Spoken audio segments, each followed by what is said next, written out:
Bismillahirrahmanirrahim. Assalamualaikum warahmatullahi wabarakatuh. Izinkan saya memperkenalkan diri. Nama saya Kafajun Taufik.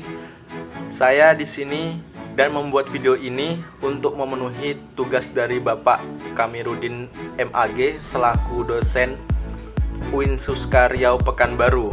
Baiklah, untuk pertemuan ini saya akan membahas tentang komunikan. Langsung saja saya akan membahas tentang komunikan tersebut. Komunikan itu memiliki arti. Komunikan merupakan pihak penerima pesan dari komunikator dalam sebuah komunikasi. Komunikan lebih sering disamakan atau dikatakan dengan pendengar. Sementara komunikator sendiri yaitu pihak yang mengirimkan pesan ke komunikan tersebut. Komunikan adalah objek atau sasaran dari kegiatan komunikasi, dapat berupa individu, keluarga, maupun masyarakat. Komunikan adalah sekumpulan orang menjadi pembaca, pendengar, dan pemirsa dari media atau komponen berserta isinya, seperti pendengar radio dan penonton televisi. Komunikan adalah pertemuan publik berlangsung dalam rentan waktu tertentu dan terhimpun bersama oleh tindakan individual untuk memilih secara sukarela sesuai harapan tertentu. Baiklah, itu tadi adalah pengertian dari komunikan. Sekarang ada tipe-tipe sikap komunikan. Yang pertama itu adalah audiens yang bersahabat. Yang kedua, audiens yang bermusuhan. Yang ketiga, audiens yang netral. Yang keempat, audiens yang apatis. Dan yang terakhir, yang kelima, yaitu audiens yang bersifat campuran. Yang pertama yaitu audiens yang bersahabat. Audiens yang bersahabat merupakan tipe komunikan, tipe pendengar, pembaca, pemirsa yang mempunyai disposisi yang positif terhadap informasi yang dikemukakan oleh komunikator. Karena disposisi mereka positif terhadap kredibilitas komunikator. Media mengalih informasi maupun situasi komunikasi, maka mereka akan lebih mudah menerima dan memahami informasi dari komunikator. Dan yang kedua itu adalah audiens yang bermusuhan. Audiens yang bermusuhan adalah audiens yang mempunyai tipe sikap yang berkebalikan dari audiens yang bersahabat. Audiens ini atau audiens yang bermusuhan merupakan tipe komunikan, pendengar, pembaca, tipe pemirsa yang mempunyai disposisi yang negatif terhadap kredibilitas komunikator tersebut.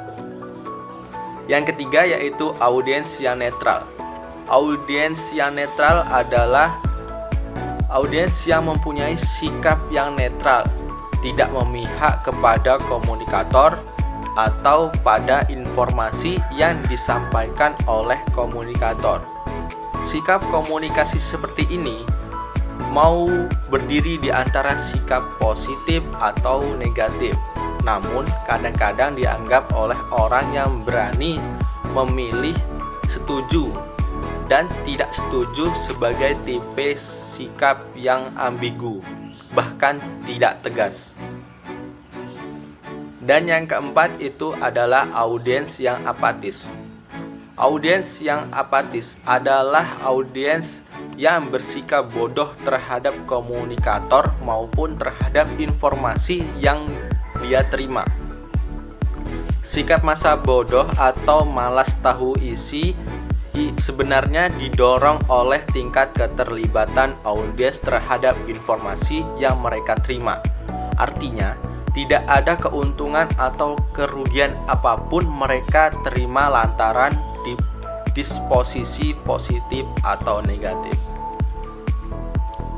Dan yang terakhir yaitu yang kelima, audiens dengan sikap campuran.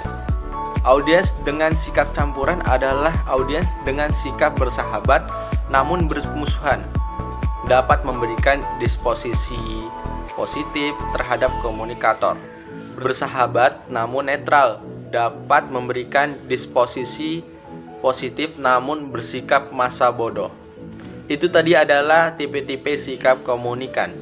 Sekarang kita lanjut dalam respon atau tanggapan oleh pihak komunikan. Adapun respon atau tanggapan oleh pihak komunikan.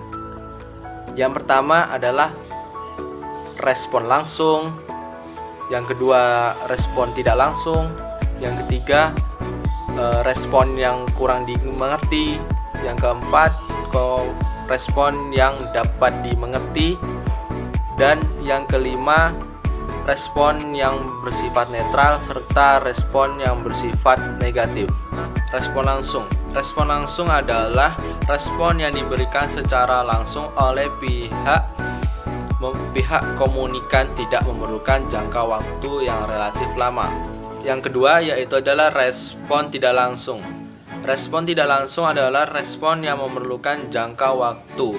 Dalam hal ini, respon yang diberikan oleh pihak komunikan tertunda beberapa saat. Yang ketiga yaitu adalah respon yang kurang dimengerti. Respon yang kurang dimengerti adalah respon yang tidak dapat dimengerti oleh pihak komunikator. Yang keempat yaitu adalah respon yang dapat dimengerti. Respon ini atau respon yang diberikan oleh pihak komunikan dapat dimengerti oleh pihak komunikator, sehingga antara pihak komunikator dengan pihak komunikan saling bisa mengerti. Yang kelima yaitu adalah respon yang bersifat netral. Respon ini memiliki arti respon pihak komunikan yang tidak memberikan dukungan ataupun menentangnya. Yang terakhir yaitu adalah respon yang bersifat negatif. Respon yang bersifat negatif adalah respon yang diberikan oleh pihak komunikan tidak memberikan dukungan kepada pihak komunikator agar komunikator dapat memberikan respon seperti yang diharapkan oleh komunikator. Komunikator dan komunikan harus mempunyai pengalaman yang sama dan umpan balik. Itu tadi adalah respon atau tanggapan dari pihak komunikan. Sekarang lanjut pembahasannya, yaitu adalah metode pemetaan komunikan. Metode pemetaan komunikan ada 5, yaitu secara sosiologis, psikologis, antropologis, analisis berdasarkan konteks percakapan, dan yang terakhir adalah berdasarkan terpaan pesan. Yang pertama yaitu adalah sosiologis. Disebut juga dengan sebagai analisis demografis. Pemetaan sosiologis dilakukan melalui pendekatan objektif berdasarkan data statis sosial dari komunikan. Pemetaan ini sering disebut dengan kategori demografis yang secara sederhana mau menjawab what is audience is, ada beberapa faktor yang dipetakan, yaitu umur, gender, tingkat pendidikan, tingkat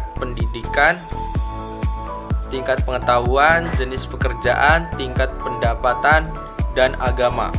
Yang kedua adalah psikologis. Komunikasi dapat dipetakan berdasarkan hukum-hukum psikologis, baik secara individual, kelompok, komunitas, maupun masyarakat dalam cara berpikir dan pendekatan psikologis. Yang ketiga yaitu adalah antropologis. Salah satu metode yang mudah untuk kategori nilai budaya adalah dengan mempelajari kearifan lokal. Kearifan lokal adalah pengetahuan kultural yang dimiliki komunitas. Pengetahuan yang dimiliki oleh mereka itu adalah unik, baik secara nilai ataupun sebagai norma dan kebiasaan mereka. Yang keempat adalah analisis berdasarkan konteks percakapan. Analisis terhadap komunikan dapat dilakukan dengan melihat tema apa yang kadang-kadang di percakapan. Yang terakhir adalah berdasarkan terpaan pesan. Berdasarkan terpaan pesan itu membagi komunikan berdasarkan tingkat dinamika mereka kalau berhadapan dengan pesan-pesan yang dikirimkan. Baiklah, itu saja yang saya dapat sampaikan dan jelaskan. Lebih dan kurang saya mohon maaf. Wassalamualaikum warahmatullahi wabarakatuh.